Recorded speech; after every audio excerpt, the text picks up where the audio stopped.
কাবা শরীফের মালিক কে? আল্লাহ। জোরে বলেন। আল্লাহ। কাবা শরীফের মালিক কে? আল্লাহ। আল্লাহ। আমরা মুসলমান সবাই এই দিন দুনিয়ার আমরা যে এই পৃথিবী দেখি, এই পৃথিবীর মালিক কে? আল্লাহ।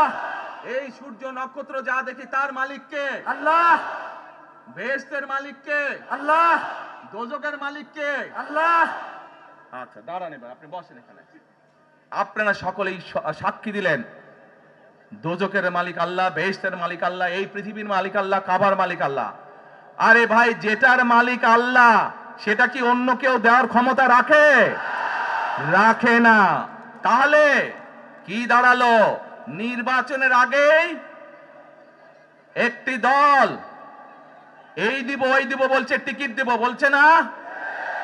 যেটার মালিক মানুষ না সেইটার কথা যদি সে বলে এক, শিরকি করা হচ্ছে, হচ্ছে না? যার মালিক আল্লাহ, যার অধিকার শুধু আল্লাহর একমাত্র, সবকিছুর অধিকার উপরে আল্লাহর অধিকার।